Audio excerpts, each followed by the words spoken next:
Assalamualaikum warahmatullahi wabarakatuh.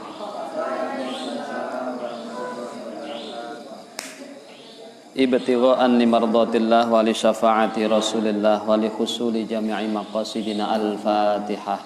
A'udzu billahi minasyaitonir rajim. Bismillahirrahmanirrahim. Alhamdulillahi rabbil alamin arrahmanir rahim maliki yaumiddin. Iyyaka na'budu wa iyyaka nasta'in ihdinas siratal mustaqim. Siratal ladzina an'amta 'alaihim ghairil maghdubi 'alaihim waladdallin. Amin. Bismillahirrahmanirrahim. Qala al-musannifu rahimahullahu ta'ala wa nafa'ana bihi wa bi'ulumihi fid dharain amin. Bismillahirrahmanirrahim. Al-babul khamisu fi fadilatil iman. Al-babul khamisu utawi bab kang nomor 5 iku fi fadilatil iman, ing dalem jelasake kautamaane iman. Wa huwa utawi iman fil lughati ing dalam bahasa iku tasdiqul qalbi, oleh benerake ati. Iku tasdiqul qalbi, oleh benerake ati. Al mutadamminu kang mengku, yang mencakup, yang memuat, lil ilmi maring pengetahuan, bil musaddaqi kelawan perkara kang den benerake, bil musaddaqi bihi kelawan perkara kang den benerake. Wa huwa utawi iman fi syari'ati ing dalem syariat iku at-tasdiqu benerake, iku at-tasdiqu benerake. Wa huwa utawi iman iku al-ilmu ngawruhi billahi kelawan Allah, wa sifatihi lan pira-pira sifate Allah, ma'a jami'i ta'ati sertane sekabehane ketaatan, al wajibati kang wajib, minha sangking syariah, minha sangking syariah, wan nawafil lan pira-pira kesunahan, wan nawafil lan pira-pira kesunahan, wajtina bizzalati lan ninggalake pira-pira keluputan, wal ma'asi lan pira-pira maksiat, wal ma'asi lan pira-pira maksiat. Wa yajuzu lan wenang apa ayyuqala yen to den ucapake apa al imanu utawi iman, huwa dinu yaiku agama, wa syari'atu lan syari'ah, wal millatu lan tegese agama, li anadina krana satemene agama, li anadina krana satemene agama, huwa yaddin iku mabarang yudanu kang den gawe ngawula apa bihi din, yudanu kang den gawe ngawula apa bihidin minat ta'ati saking pira-pira ketaatan, ma'ajatina bil mahdurati serta ninggalake utawa ngedoi pira-pira larangan, serta ngedoi pira-pira larangan, wal muharramati lan perkara kang den karep kang den haramake, wal muharramati lan perkara kang den haramake. Niki bab menjelaskan tentang iman secara bahasa. Iman itu adalah tasdiqul qalbi al mutadammin lil ilmi, keyakinan hati yang di dalamnya tercakup pula pengetahuan tentang apa yang diyakini.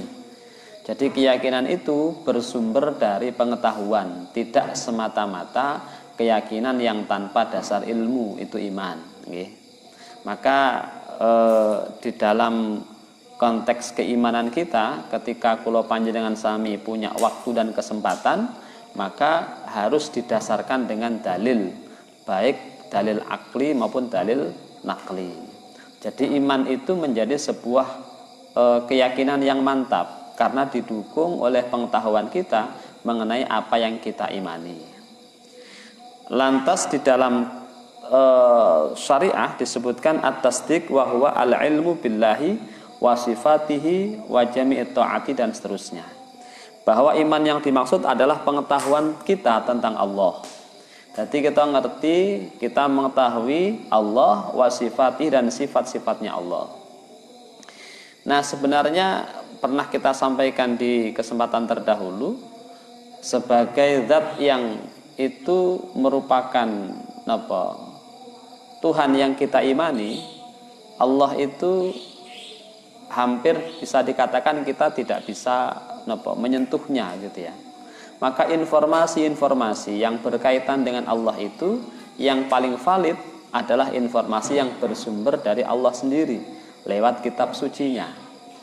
Dari situlah kemudian ulama-ulama ketika membaca teks kitab suci menjumpai misalnya asma, nama-nama Allah Subhanahu wa taala yang kita kenal dengan Asmaul Husna. Dari sana kemudian muncul sifat. Hingga di dalam ilmu tauhid misalnya kita menjumpai satu kaidah tentang asma-asma Allah, tentang sifat-sifat Allah yang 20. Ada yang wajib, ada yang muhal, ada yang mustahil muhal, ada yang jaiz. Nah, itu. Pengetahuan kita tentang Allah ini kemudian menjadi sumber kemantapan keimanan kita. Alhamdulillah kita ini tercatat sebagai orang yang beriman sejak kecil, mungkin sejak lahir. Tetapi iman yang kemudian kita dapatkan sejak kecil ini idealnya ditopang dengan pengetahuan-pengetahuan tentang apa yang kita imani, sehingga semakin mantap iman itu karena pondasinya tadi didukung oleh pengetahuan-pengetahuan berikutnya. Maka di situ kemudian kita mengetahui Allah, kita diajarkan mengetahui malaikat, diajarkan mengetahui siapa Rasul, diajarkan mengetahui apa kitab-kitab yang diturunkan Allah kepada para nabinya dan seterusnya. Ini bagian dari pengetahuan yang menopang keberimanan kita kepada Allah Subhanahu wa ta'ala. Nah, kemudian ma'ajami ta'at ini, iman saja tadi itu harus didukung pula dengan satu ketaatan kita. Ketaatan akan perintahnya dan pada saat yang sama ikhtiar kita untuk menjauhi, untuk meninggalkan apa yang dilarang oleh Allah Subhanahu wa ta'ala. Di dalam istilah lain misalnya disebutkan al-imanu huwa al-millah. Jadi iman itu di dalam padanan katanya sering pula disebut dengan ad-din. Agama itu sendiri sebagai sebuah keimanan.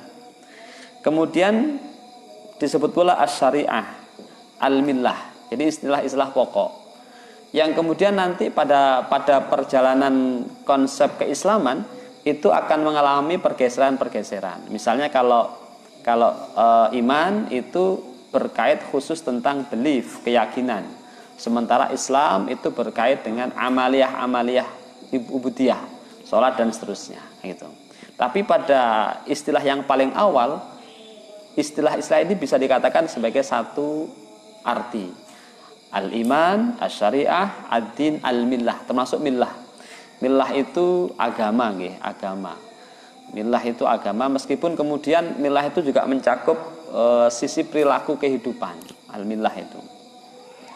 Makanya di dalam satu teks Quran kan disebutkan walan taradhu angkal yahud walan nasara hatta tattabi'a millatahum. Nah, itu millah itu. Itu istilah yang sering dipakai. Wadzalika utawi mengkono wadzalika utawi mengkono at-ta'at ma'ajtinabil mahdurat, ketaatan disertai dengan upaya meninggalkan larangan. Huwa sifatul imani yaiku sifate iman. Huwa sifatul imani yaiku sifate iman. Wa ammal islam wa anapun utawi islam fahuwa mongko utawi islam iku min jumlatil imani setengah sangking golongan iman. Wa kullu imanin utawi saben-saben iman, wa kullu imanin utawi saben-saben iman iku islamun islam. Napa kullu islamin saben-saben islam iku imanan iman. Li'annal islam krana sak temene islam huwa bima'nal istislam. Huwa ya islamiku bima'nal istislami kelawan makna manute anggota zahir, manute anggota zahir, wal inqiyadu lan manut fakullu mukminin mongko utawi saben-saben wong mukmin iku mustaslimun wong kang manut, wong kang pasrah. Mungkotun tur wong kang manut lillahi maring Gusti Allah, walaisa lan ora ana sapa kullu muslimin saben-saben muslim iku mukminan mukmin billahi kelawan Allah. Li'annahu krana sak temene muslim iku qad aslama yuslimu, qad yuslimu terkadang Islam utawa pasrah sapa muslim, mukhafatan krana wedi, mukhafatas saifi krana wedi pedang, fal imanu mongko utawi iman iku ismun aran, ismun aran tanawala kang merkoleh musammiyatin ing pira-pira sebutan kasiratan kang akeh, akwalan padha uga rupa ucapan, wa af'alan lan penggawe.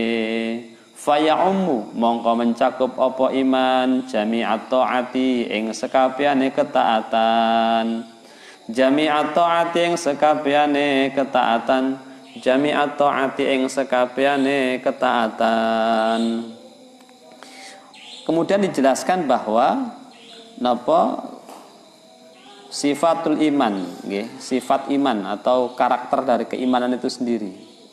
Sementara jadi ada iman, ada Islam, ada iman, ada Islam. Disebutkan tadi wa kullu imanin islamun wa laysa kullu islamin imanan. Jadi setiap nilai-nilai keimanan itu mesti diikuti dengan keislaman. Sementara tidak setiap keislaman diikuti dengan keimanan. Apa bedanya? Kalau keimanan tadi itu tasdik, sebagai sebuah pengakuan yang paling hakiki yang dimiliki setiap hamba akan kepercayaan kepada Tuhannya misalnya, itu iman. Nah, ketika iman itu hakiki, benar, maka otomatis dia akan mengikuti, karena konsekuensi iman adalah di samping percaya juga melaksanakan ketaatan. Maka aspek ketaatan ini merupakan wujud keberislaman, hingga dikatakan setiap keimanan pasti diikuti dengan keberislaman. Nah, sementara keberislaman tidak selalu diikuti dengan keimanan. Bisa jadi Islam dalam arti orang melakukan satu tindakan ritual ibadah, misalnya sholat. Bisa jadi sholatnya bukan karena faktor keimanan, tetapi faktor pura-pura misalnya, atau dalam teks ini disebut karena khawatir dengan ancaman, ya, mukhafatas saif, takut dengan pedang. Jadi bisa jadi. Maka kemudian Islam dalam arti ini adalah at-ta'abbud bil arkanidz zahir, upaya pengabdian yang dimunculkan dengan anggota tubuh kita secara zahir. Maka yang zahir tadi belum tentu diikuti didasarkan kepada yang batin. Tetapi ketika yang batin, yang iman tadi dalam arti yang mencakup luas tadi, ketika dia yakin, maka otomatis diikuti dengan ketaatan kepada yang dia yakini. Hingga iman itu mesti diikuti dengan Islam. Sementara Islam belum tentu diikuti dengan keimanan. Nah gitu. Misalnya kalau misalnya ada orang sedekah gitu ya. Orang sedekah itu wujud keislaman karena memberikan sebuah nilai-nilai yang kemudian berdimensi ubudiyah. Tetapi apakah sedekahnya didasarkan atas keimanan? Belum tentu. Bisa jadi sebatas humanity, nilai kemanusiaan, tetapi bukan berdasarkan aspek nilai ketuhanan. Nyapa Kang sampean kok itu ya, misalnya ngapunten, misalnya non muslim di luar kita memberikan sesuatu sumbangan CSR misalnya, itu secara nilai keislaman masuk sebagai bentuk ta'abudi tadi, ubudiyahnya tadi. Tapi itu belum mencerminkan nilai keimanan karena memang tidak dasari dengan keimanan. Itu. Makanya kemudian iman itu menjadi sumber pokok, landasan, pondasi yang di atasnya dibangun amaliyah-amaliyah yang mencerminkan nilai keislaman. Nah, idealnya tentu keimanan yang kokoh diwujudkan dengan keislaman yang mantap gitu ya, gitu. Nah, itu ngoten niku. Jadi setiap keimanan itu diikuti dengan keislaman. Tetapi tidak setiap amaliyah ubudiyah itu mesti didasarkan atas keimanan. Bisa jadi karena faktor yang lain. Nah, itu. Bisa jadi karena faktor yang lain. Kita ingat misalnya ada kelompok munafikin. Munafikin itu salah satu kelompok yang secara ekstrim dikatakan ya mereka melakukan amaliyah ubudiyah, tetapi faktornya bukan keimanan, tetapi dalam rangka, kalau dulu dalam konteks zaman Nabi, menyusup ke tengah-tengah umat Islam untuk mencari kelemahan umat Islam. Yo melok, kegiatan melok gitu ya. Mereka berbaur, tetapi motifnya bukan karena beribadah dan percaya kepada Allah, tetapi dalam rangka mencari kelemahan umat Islam. Nah, gitu. Wal Islamu tawi Islam iku ibaratun tetembungan anis syahadataini saking syahadat loro ma'atu ma'ninatil qalbi sertane antenge ati wal ibadati lan pira-pira ibadah al khamsi kang 5 kadza nerangake ing keterangan sapa qalahu kadza kaya mengkono keterangan qalahu ngendika akan ing dza sapa Sayyidi Syekh Abdul Qadir Al-Jailani sementara Islam merupakan satu pernyataan tentang syahadat yang disertai dengan keyakinan hati kita antenge atine awake dhewe beserta ibadah yang lain niku Islam dalam arti yang berdimensi iman tadi. Tapi ada sekali lagi Islam yang sebatas amaliyah yang tidak didasarkan kepada keimanan kan itu. Itu ideal Islam begitu. Jadi ungkapan mengenai persaksian atas ketuhanan Allah, diutusnya Kanjeng Nabi yang itu diikuti dengan al-ibadat al-khams, ibadah-ibadah yang lain. Qala dawu sapa Nabi Kanjeng Nabi sallallahu alaihi wasallam al-imanu utawi iman iku ma'rifatu wa fi riwayat Ibnu Majah aidan yadullu dzalika aqdun ya iku ma'rifatun ngaweruhi bil qalbi kelawan ati wa qaulun lan ngucapaken bil lisani kelawan lisan wa huwa utawi lisan iku annutku ngucapake bi syahadataini kelawan syahadat loro kama qalahu kaya oleh ngendikaaken ing mas sapa al-Qastolani Imam Qastolani wa amalun lan nglakoni bil arkani kelawan anggota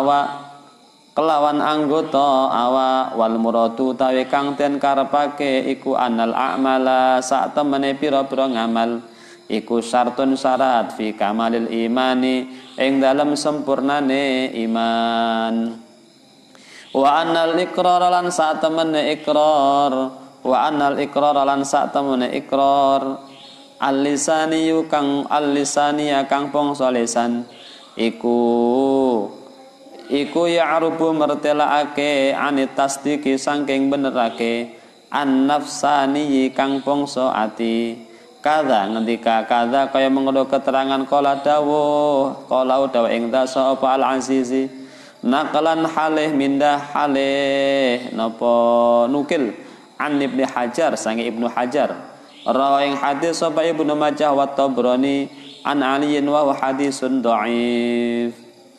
Iman niku pengetahuan tentang hati nggih. Jadi pengetahuan di dalam bahasa lain iqrarun bil qalb, pengakuan, pengetahuan. Jadi pengakuan tadi itu sumbernya adalah pengetahuan. Maka sepidah malih iman yang ideal itu didasarkan atas pengetahuan, bukan semata-mata napa jenenge percaya tanpa mengetahui buktinya gitu nggih. Nah, kalau kemudian pada puncaknya kita pengetahuan itu terus menjadi kepercayaan, terus menjadi kepercayaan tanpa ada perdebatan, percaya mutlak, itu pada puncaknya. Tetapi prosesnya idealnya itu dilalui dengan pengetahuan gitu. Ma'rifatun bil qalbi, ngerti, ngaku hati kita ini betul-betul tentang apa yang kita imani. Kemudian yang kedua itu diverbalkan, dimunculkan nutkun bil lisan. Dengan lisan kita ada pernyataan, ada ungkapan yang mencerminkan akan keyakinan dalam hati kita tadi. Itu namanya nutkun bil lisan, nggih. Kemudian amalun bil arkan. diwujudkan secara lebih komprehensif dengan amaliyah lewat anggota tubuh kita berupa amal-amal ibadah. Itu ideal dari dimensi keberimanan. Maka annal a'mal syartun fi kamalil iman. Perbuatan kita, amaliyah kita merupakan syarat tercapainya kesempurnaan iman. Hingga kalau kemudian kita lihat, orang percaya itu sah-sah, tetapi kesempurnaannya terletak kepada seberapa intens dia melaksanakan amal-amal nyata di dalam kehidupannya lewat ubudiyahnya, lewat ibadahnya. Syartun fi kamalil iman. Wa anal iqrar al-lisani, bahwa pernyataan hati tadi itu yang kemudian muncul dalam hati kita itu diwakili, diverbalkan dengan nutkun bil lisan, dengan ucapan dalam bentuk lisan kita. Kalau dibalik, ucapan lisan kita itu merupakan cerminan dari pengakuan dalam hati kita. Kalau misalnya kita ditanya, sampean ngerti Kang gitu ya, kita tahu, tetapi orang tidak akan tahu kalau kita tahu ketika kita tidak mengucapkan pengetahuan itu. Maka nutkun bil lisan ini menjadi satu wujud dari apa yang kita yakini, apa yang kita imani. Nah, bisa jadi sekali lagi ada ketidaksinkronan antara iman dalam hati dengan nutkun bil lisan. Hatinya bilang A, lisannya bilang B, gitu nggih. Hatinya bilang A, lisannya bilang B, gitu. Itu yang dicontohkan tadi, misalnya dia melakukan satu amaliyah ubudiyah tetapi tidak didasarkan atas keimanan, hingga terjadi perbedaan antara ikrar dalam hatinya dengan nutkun di lisannya, gitu. Itu kalau bahasa lainnya termasuk kelompok munafik misalnya, ya gitu ya. Jadi masuk di wilayah itu. Nah, lisan kita idealnya merupakan cerminan yang sesungguhnya dari kondisi hati kita, kondisi hati kita. Nah, ya monggo itu digerayai seberapa yakin saya dengan keimanan saya, ikrar saya seperti apa, kan itu. Niku yang tahu kemudian menjadi sangat pribadi. Wa qala dawu sapa Kanjeng Nabi sallallahu alaihi wasallam, al imanu tawi iman iku uryanun udo, telanjang. Walibasuhu tawi penganggone iman iku at-taqwa, taqwa. Wahia utawi taqwa iku tangzihul qalbi, bersihake ati, anidzunubi saking pira-pira dosa. Iman itu dikatakan uryan itu telanjang. Jadi genuine ya, asli, pakai shot asli gitu ya. Genuine gitu ya. Asli betul itu, orisinil. Nah gitu. Terus pakaiannya apa? Pembungkusnya apa? Pembungkusnya adalah ketakwaan, nggih. Lah takwa itu dalam rangka apa? Tangzihul qalbi, membersihkan hati. Nanti ketemunya ketaatan itu akan menjadi satu upaya dalam rangka membersihkan hati, di mana hati itu tempat tumbuh dan berkembangnya iman. Nah, jadi kotak gadoknya seperti itu relevansinya. Dibersihkan dari apa? Anidzunub, dari dosa-dosa. Wazinatuhu tawi pepae seiman iku al haya'u izin ai minallahi tegese maring Gusti Allah fi ityani nahyihi ing dalem nekani larangane Allah. Perhiasan iman adalah sifat malu. Malu dalam apa? Malu kepada Allah ketika melakukan sesuatu yang dilarang oleh Allah Subhanahu wa ta'ala. Itu perhiasannya. Orang beriman kemudian masih sering melakukan tindakan maksiat, berarti imannya dibiarkan telanjang, udo, ngalor ngidul, udo, ya, ngalor ngidul, udo. Karena tidak ada perhiasan sama sekali. Zainah itu perhiasannya. Gitu. Wa thamratuhu tawi buai iman iku al ilmu amal ma'al amali, serta iku al ilmu ma'al amali sertane amal. Sementara buahnya iman itu ternyata adalah ilmu yang disertai dengan amal. Jadi iman itu telanjang, kemudian perhiasannya adalah ketakwaan, kemudian napa wau? Iman itu dikatakan telanjang, pakaiannya adalah ketakwaan, perhiasannya adalah sifat malu, dan buahnya adalah pengetahuan atau ilmu yang disertai dengan amal. Jadi kalau kemudian ada orang beriman, takwanya juga bagus, punya sifat malu untuk mendekati hal yang dilarang, kemudian itu bisa menjadi motivasi dia mendapatkan ilmu yang banyak, ini dikatakan orang ibarat buah itu lengkap. Ada pokoknya, ada pembungkusnya, ada penghiasnya, ada buahnya, lengkap seluruhnya. Lengkap seluruhnya. Lah kita kira-kira sudah lengkap apa belum? Mungkin kalau dari sisi kadar keimanan oke lah, kita sudah pada posisi yang fix, mantap gitu ya. Nah, kemudian yang kedua masuk pada faktor libasnya, pakaiannya. Pakaiannya apakah pakaian yang biasa atau pakaian yang memang berkelas? Itu bergantung kepada nilai ketakwaan kita. Takwa itu dalam arti menjalankan perintah Gusti Allah. Pada saat yang sama kita juga berhias dengan rasa malu. Malu untuk mendekati, untuk melakoni apa yang dilarang oleh Gusti Allah. Nah, puncaknya kemudian ada buahnya. Buahnya apa? Al-ilmu ma'al amal. Pengetahuan yang disertai dengan amal dari pengetahuan itu. Maka sebenarnya kalau orang itu mukmin dalam arti yang sesungguhnya, maka akan muncul sosok insan yang ideal. Kenapa? Karena keyakinannya mantap, ketakwaannya mantap, kemudian punya rasa malu, dan yang paling puncak memiliki pengetahuan yang cukup. Loh, pengetahuan dari mana? Pengetahuan dari ikhtiar dia yang dimotivasi oleh keimanan tadi. Karena iman tadi awalnya kan ma'rifatun bil qalbi, pengetahuan dalam hati, pengetahuan tentang yang diimani, yang itu betul-betul dia ketahui. Maka itu memotivasi dia untuk kemudian mencari tahu dari apa yang dia imani. Hingga kalau panjenengan saya beriman kepada Allah, idealnya kita kemudian mengetahui tentang apa dan bagaimana Allah itu. Lewat apa? Lewat informasi yang Allah sampaikan dalam Al-Quran, yang kemudian dijelaskan para ulama, yang kemudian dijelaskan oleh para kiai-kiai kita. Itu cara untuk ma'rifatun bil qalbi anillah, pengetahuan dalam hati mengenai Allah Subhanahu wa ta'ala, kan itu. Ya, tidak hanya Allah, seluruh aspek keimanan itu menjadi objek dari upaya kita dalam mencari tahu tadi itu. Makanya kemarin disampaikan kalau orang itu masih muda, imannya mestinya bitafsil, dengan cara terperinci, dengan cara detail, plus dalil-dalilnya. Tidak cukup hanya semata-mata percaya tok, percaya selesai. Itu tidak cukup kalau yang bersangkutan masih punya waktu dan kesempatan untuk mencari ilmu. Artinya apa yang dia yakini idealnya ditopang dengan pengetahuan yang mantap, baik itu pengetahuan naklis maupun pengetahuan akli dari ayat-ayat kauniyah di alam semesta ini. Nah, gitu. Kan kalau orang ateis itu suka bertanya begini, loh, kenapa harus ada Tuhan gitu ya? Kenapa harus ada Tuhan?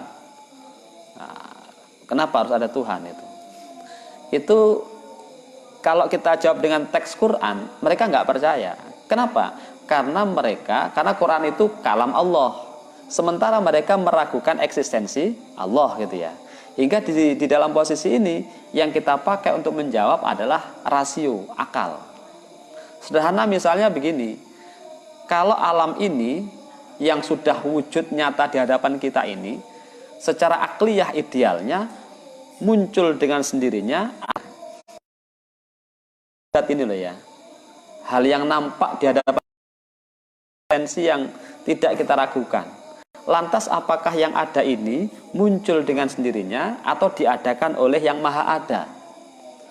Kalau kemudian ini muncul dengan sendirinya, berarti dengan kata lain dia dimunculkan oleh ketiadaan.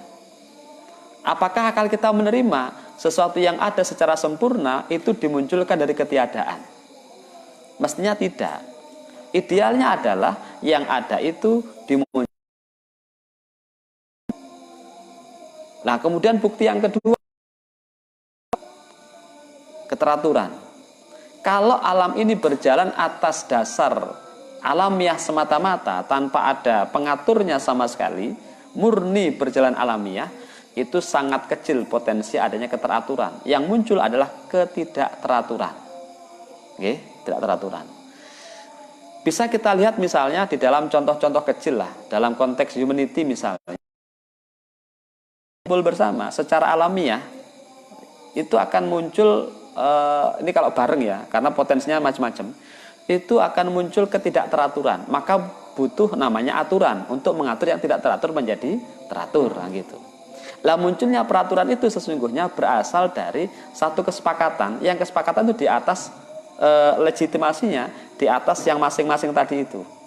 Hingga bisa dikatakan yang ada ini dengan segala keteraturannya mestinya dimunculkan, diwujudkan oleh sesuatu, oleh zat yang maha ada dan maha teratur sekaligus menguasai yang ada-ada ini. Nah gitu. Hingga ketika Einstein misalnya, ketika ditanya dalam konteks dialog kepercayaan ya, mungkin menyebutnya bukan keimanan gitu ya, kepercayaan, itu menyebut bahwa keteraturan di semesta, di universe ini mesti ada yang ngatur, mesti ada yang ngatur. Nah, mungkin beliau tidak sampai kepada penyebutan ungkapan Tuhan itu sebagai Allah gitu ya. Tetapi dalam konteks agama kita kemudian sebutan zat yang maha mengatur tadi diinformasikan namanya adalah Allah Subhanahu wa Ta'ala gitu.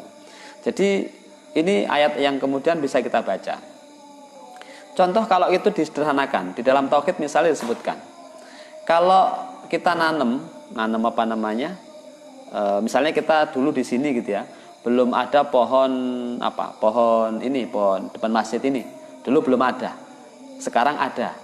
Adanya pohon ini didahului oleh ketiadaan, diadakan oleh yang ada gitu. Dalam konteks relativitas manusia diadakan oleh kita, ditandur baru kemudian ada, muncullah pohon itu. Pohon itu ada karena ditanam oleh yang ada. Maka yang ada pertama ini harus mendahului yang ada sekarang ini. Adanya pohon ini tidak boleh mendahului ada yang mengadakan. Maka ada pertama itu harus di atas segala yang ada hari ini.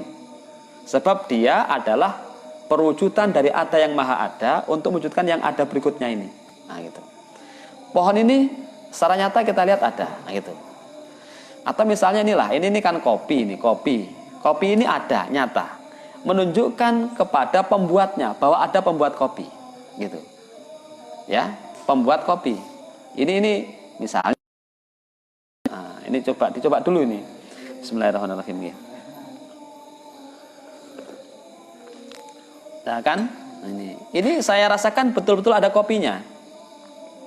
Berarti menunjukkan adanya pembuat kopi ini.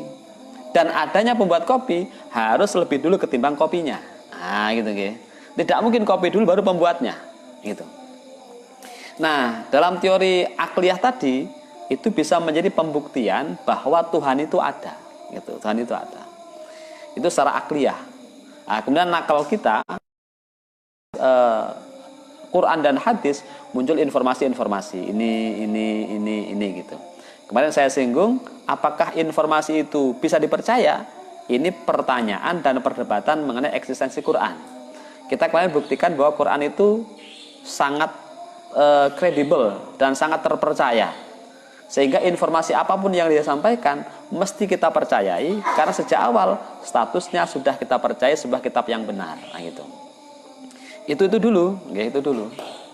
Jadi kalau dalam konteks itu misalnya kita melihat, misalnya kalau ginilah, sampean punya temen ya, temen itu kalau bahasanya gak tahu ngapusi belas gitu, terpercaya, cayo anu gitu ya. Maka kita sebagai temennya, ketika dapat kabar dari dirinya, itu kepercayaan kita langsung 90%. Percaya aku, lah nyapa sing ngomongi dek nih. Orang yang sejak awal sudah kita percaya sebagai orang yang terpercaya. Beda dengan teman kita yang lain misalnya, yang tukang ngapusi. Apapun yang dia sampaikan menjadi batal dan gugur oleh karena kualitas membawanya. Anu loh, ini alah gak percaya aku. Kayaknya apa? Saya ngabari kae gitu ya. Saya ngabari kae gitu ya. Sudah gugur duluan gitu. Maka kemarin kita yakinkan bahwa Quran itu benar dengan segala sisi perdebatannya. Nah, kemudian berarti apapun yang Quran sampaikan tentang informasi-informasi langit itu sesuatu yang benar. Karena secara awal, secara mendasar kita meyakini eksistensi dan kebenaran Al-Qur'an. Nah gitu. Niku ngoten niku, nggih. Nanti kalau dikaji dalamnya kan Quran itu bisa kita buktikan dengan berbagai macam perbandingan-perbandingan itu. Niku ngoten. Jadi iman itu diibaratkan sesuatu yang telanjang. Pakaiannya adalah takwa, perhiasannya adalah sifat malu, kemudian buahnya adalah al-ilmu ma'al amal, ilmu yang disertai dengan amal. Wa qala dawu sapa Kanjeng Nabi sallallahu alaihi wasallam, la imana, ora ana iman iku maujud liman keduwene wong, la amanata kang ora duweni sifat kepercayaan iku maujud lahu keduwene man, ai fa annal mu'mina mongko sak temene wong mukmin iku man wong, amana aminahu kang sentosa ing man, sentosa niku yakin, percaya, nyaman sapa al khalqu makhluk ala anfusihim ing atase awak dhewe ne khalqu, wa amwalihim lan bondo-bondone khalqu, faman mongko utawi sapane wong iku khona cidra aniaya napa khianat, wajar lan lacut sapa man falaisa mongko ana sapa man iku bimukminin kelawan aran mukmin. Wa arada ngarepake sapa Kanjeng Nabi sallallahu alaihi wasallam nafyal kamali ing nafeake sifat kesempurnan, lal haqiqati ora makna hakikat, rawahu ing hadis sapa Ahmad wa Ibnu Hibban an Anas. Kanjeng Nabi ndawuhaken la imana liman la amanatalah, tidak ada iman bagi orang yang tidak bisa dipercaya. Maka makna dari kalimat ini adalah ketika orang itu mengaku sebagai orang mukmin, pada saat yang sama dia harus menjadi orang yang amanah. Mana amanah itu apa? Man aminahul khalqu ala anfusihim wa amwalihim. Orang yang ketika bermuamalah dengan orang lain, bergaul dengan orang lain, hidup dengan orang lain ini merasa aman, baik dirinya maupun hartanya, ketika ketemu, bergabung, bermuamalah, bergaul dengan orang ini. Itu mukmin. Hingga sebaliknya, kalau ada orang, kemudian orang lain merasa tidak nyaman, merasa terancam, merasa tidak ngeh, dipertanyakan keimanannya. Ngoten nggih. Loh, berarti dia enggak ada iman. Nah, yang dimaksud tidak iman itu bukan dalam arti iman yang substansi, tetapi iman dalam arti kesempurnaan. Ai la kamalata lil iman, tidak sempurna imannya. Bukan tidak beriman, tapi tidak sempurna imannya. Hingga dalam batasan ini ada tuntutan untuk kita sebagai orang mukmin itu agar kemudian mampu menunjukkan nilai keberimanan kita dalam konteks kehidupan sosial. Apa wujud nyatanya?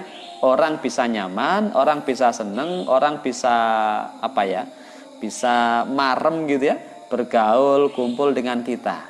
Punya tetangga, tetangganya merasa nyaman.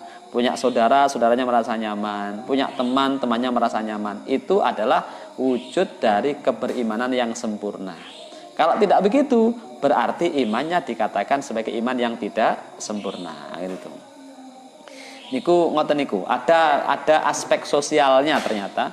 Hingga iman itu bukan semata-mata keyakinan dalam hati tok, bukan, tetapi keyakinan itu muncul, memancar dalam bentuk amaliyah-amaliyah kita. Nah, gitu.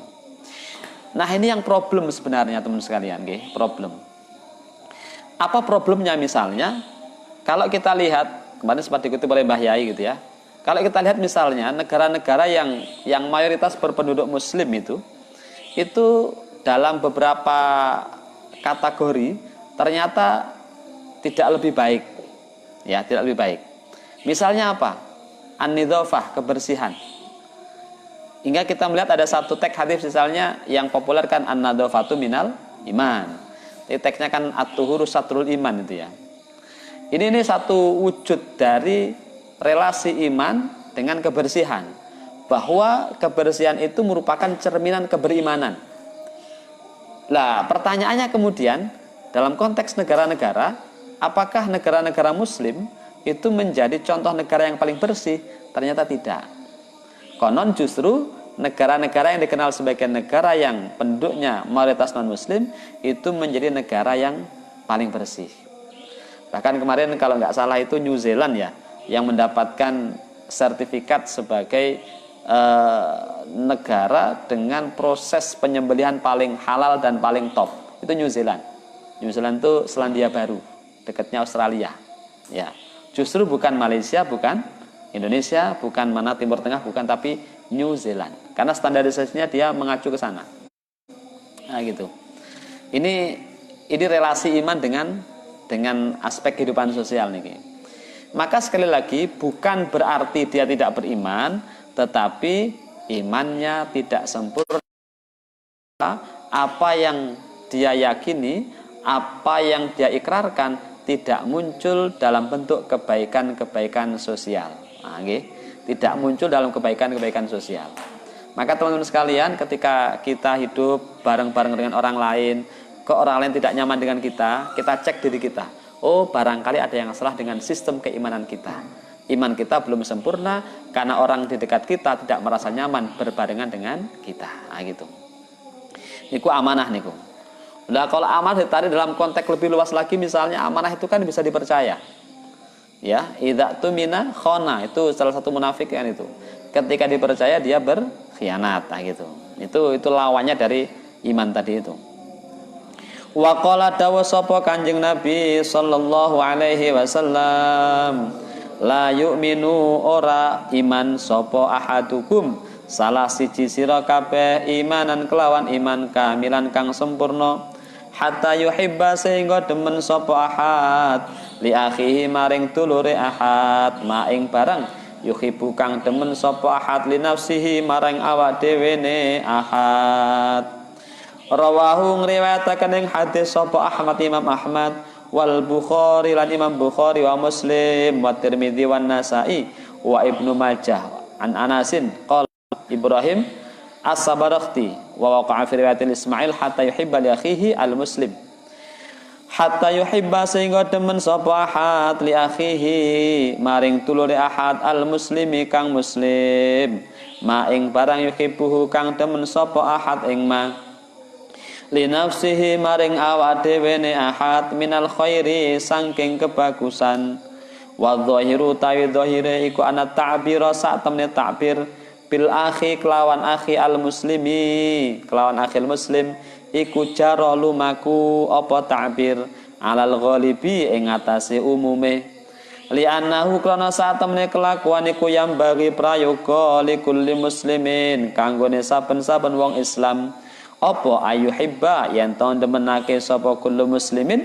lil kafiri maring wong kafir al islama ing Islam wa malan barang yatafarra'u kang cawang-cawang apa ma alaihi ing atase Islam minal kamalati saking pira-pira kesempurnaan minal kamalati saking pira-pira kesempurnaan.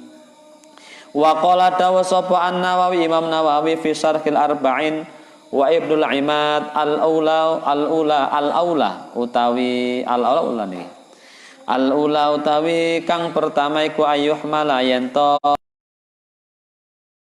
apa dzalika mengkono akhul muslim ala umumil ukhwati ing atase umume sifat persaudaraan hatta yasmila sehingga mengku apa akhul muslim al kafira apa akhu al kafira ing sifat kafir wal muslimalan muslim fayuhibba mongkon demenake sapa ahad li akhihi maring sedulure ahad al kafiri kang kafir ma ing barang yuhibbu kang demen sapa ahad li nafsihi maring awak dhewe ahad min dukhulihi saking oleh mlebu kafir fil islami ing dalam Islam kama yuhibbu kaya oleh demen sapa ahad li akhihi maring sedulure ahad al muslimi kang muslim demen dawamahu ing langgenge akhi alal islami ing atase Islam wali hadza krana arai kilah keterangan kana ana apa doa undungake bil hidayati kelawan hidayah lil kafiri maring wong kafir iku mustahaban den anjurake Enten hadis yang populer, la yu'minu ahadukum hatta yuhibba li akhihi ma yuhibbu li nafsihi. Tidak sempurna, ini bahasnya la nggih, lanya la kamal nggih. Tidak sempurna bukan tidak beriman dalam arti blas mboten, tapi tidak sempurna sama dengan atas tadi. Tidak sempurna iman seseorang sampai ia memiliki rasa cinta kepada saudaranya sebagaimana ia memiliki rasa cinta atas dirinya. Niki, jadi cintanya dia kepada saudaranya, ukhuwahnya itu sama dengan cintanya atas dirinya. Ma yuhibbu li akhihi ma yuhibbu li nafsihi. Nggih. Jadi hatta yuhibba li akhihi ma yuhibbu li nafsihi. Hingga dia memiliki rasa cinta kepada saudaranya sebagaimana dia memiliki rasa cinta atas dirinya sendiri, kan ngoten. Wujudnya napa? Nggih napa kemawon? Maka misalnya kalau kita lihat teladan dari zaman Kanjeng Nabi niku nggih. Satu ketika niku enten di satu perang itu kemudian rehat, istirahat gitu ya. Nah, kemudian ternyata sisa air minum itu ya, pasukannya banyak gitu ya. Nah, kemudian ketika jatahnya minum itu mereka masing-masing sahabat itu lebih mengutamakan saudaranya atas dirinya. Nya sampean ae gitu ya. Sing kene yo ngono, nya sampean wae. Nya sampean wae. Nya sampean wae sampai muter ketemu dengan yang pertama tadi lagi. Karena masing-masing punya rasa yang itu pengen menunjukkan rasa cintanya kepada saudaranya melebihi cintanya atas dirinya. Kayak ke. Nggih, kayak itu namanya ithar, kalau bahasanya ithar. Lebih mendahulukan orang lain. Sampai ketemu lagi dengan yang pertama tadi. Nah, tampaknya contoh ideal itu hari ini menjadi sulit kita jumpai. Yang sering muncul adalah egoisme, baik pribadi maupun kelompok. Hingga orang pada posisi ini yang difikirkan bukan bagaimana mensejahterakan orang lain dalam arti masyarakat luas, tetapi lebih kepada dirinya sendiri. Nah, muncullah kemudian korupsi gitu ya. Kan lebih karena faktor ini gitu ya. Nah, ini aku gitu ya. Dulu ndak, ithar tuh gitu. Sampai kemudian di satu kisah yang lain ada tamu kepada Rasulullah, kemudian Rasul kan biasa melelang ya.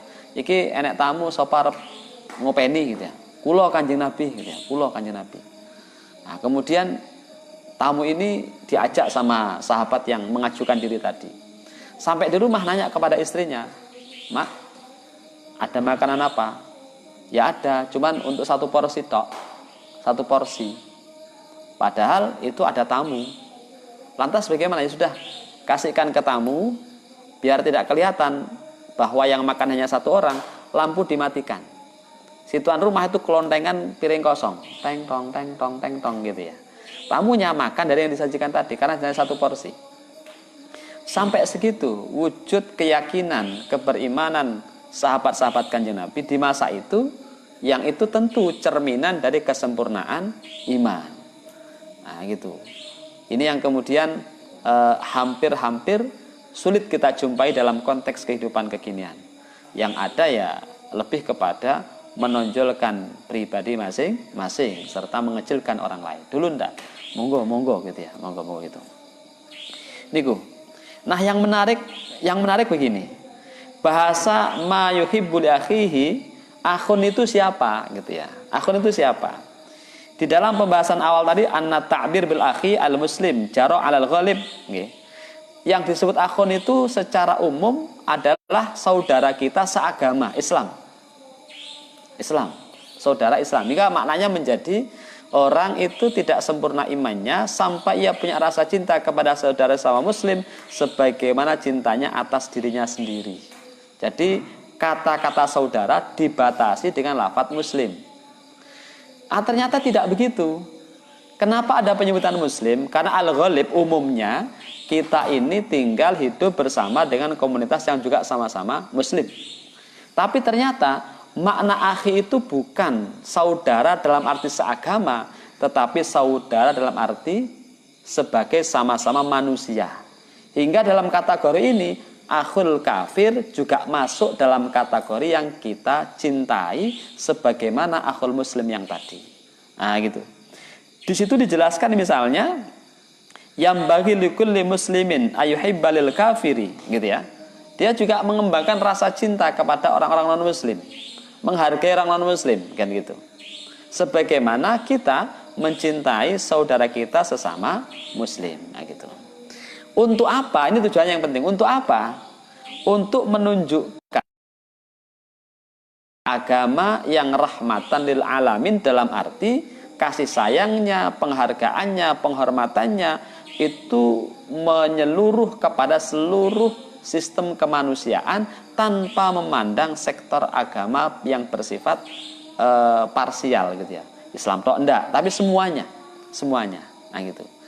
Hingga dalam bahasa ini kita ingat satu pesan seorang Habib itu ya. Orang non muslim itu tidak membaca Quran, tidak ngerti sunnah, tidak ngerti fatwa-fatwa ulama. Yang mereka baca, yang mereka lihat itu adalah kita sebagai orang muslim yang tentu mencerminkan nilai-nilai keislaman itu sendiri.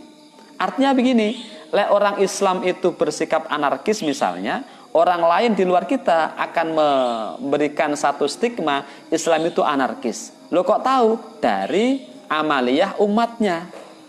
Karena mereka nggak baca teksnya. Yang dibaca adalah kita sebagai orang-orang yang berupaya menerapkan ajaran Islam dalam kehidupan kita. Kalau misalnya kita ini sifatnya ramah, penuh dengan toleransi, akur, menghormati, maka orang-orang di luar kita akan memahami Islam itu, ya tadi itu, ramah, toleransi, penghormatan. Lalu mereka kan gak baca teksnya. Iya, yang mereka baca adalah kita sebagai orang muslim.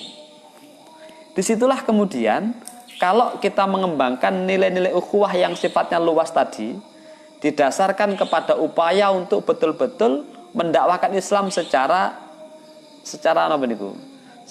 bil hikmah gitu ya, dengan cara yang halus, yang betul-betul mewujudkan dari nilai-nilai Islam, itu orang lain akan tertarik. Kalau kita ingat misalnya peristiwa 11 September itu ya, yang kemudian terjadi bom itu kan kemudian sebagian orang ketika melihat Islam ya dari perilakunya, perilaku muslimnya, bukan dari sumber teksnya, karena mereka tidak mengakses informasi tentang teks itu. Nah gitu.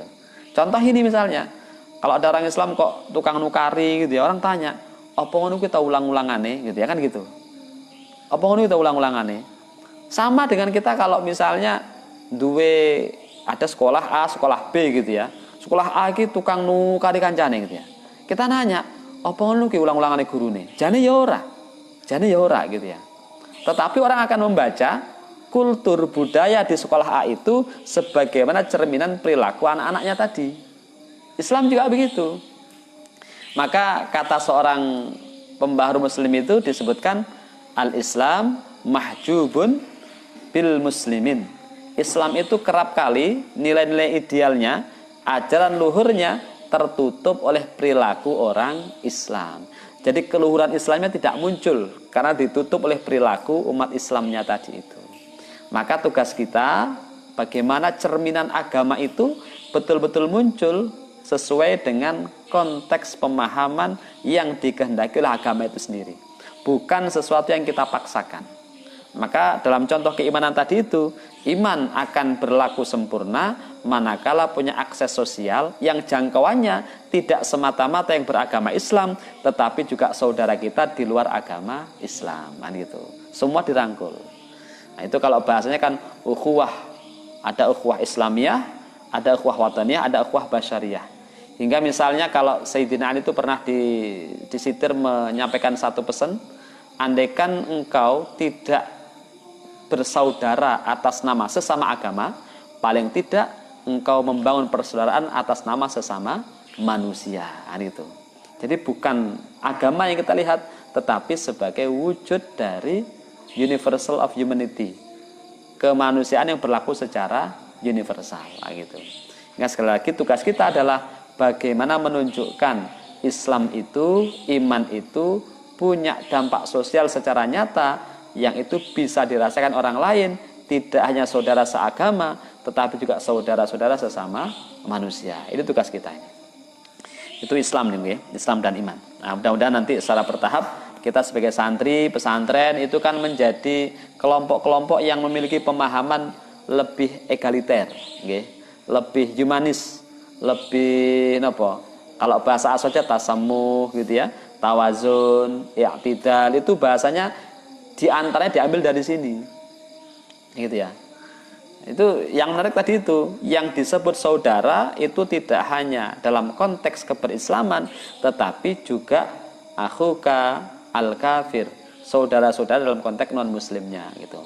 Enggak, misalnya kalau di dalam Basul Masail disebutkan di dalam konteks keindonesiaan, janganlah menyebut kafir misalnya. Bukan kita mengakui mereka sebagai bukan kafir, bukan, tetapi penyebutannya disebut non-muslim gitu ya, ghairul muslim, ghairul muslim. Ada yang protes, loh berarti surat Al-Kafirun diganti surat non-muslim. Itu namanya tidak paham secara utuh. Karena pertanyaan pertama Basul Masail itu kan di dalam konteks negara, ya negara itu awalnya. Dalam konteks negara, warga negara itu memiliki kesamaan, kesetaraan, nah gitu ya. Baru pertanyaan kedua tentang status agama. Jadi bukan ujuk-ujuk kemudian non-muslim menggantikan kafir dalam semua dimensinya, bukan. Itu dalam konteks pergaulan berbangsa dan bernegara. Dalam akidah, teologi ya tetap. Maka istilah orang yang meleset-melesetkan, wow berarti Basul Masail memelesetkan surat Al-Kafirun dari surat non-muslim, itu salah ya. Itu tidak memahami konteks secara utuh kan itu. Yang dimaksud non-muslim itu dalam konteks pergaulan berbangsa dan bernegara.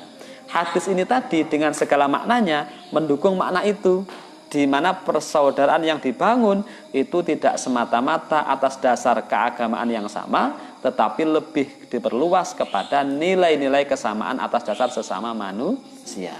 Dan dengan itu yakinlah bahwa Islam justru akan lebih bercahaya, bersinar, karena itulah yang sesungguhnya diharapkan oleh agama kita untuk diamalkan di tengah-tengah kehidupan kita. Nah, mudah-mudahan dengan pemahaman yang utuh, dengan sikap yang santun, kita akan semakin bisa menjadi cerminan dari keberagaman yang utuh dalam Islam ini. Amin, Allahumma amin. Terima kasih, demikian, mohon maaf. Wallahul muwaffiq ila aqwamit thoriq wal afa minkum. Assalamualaikum warahmatullahi wabarakatuh.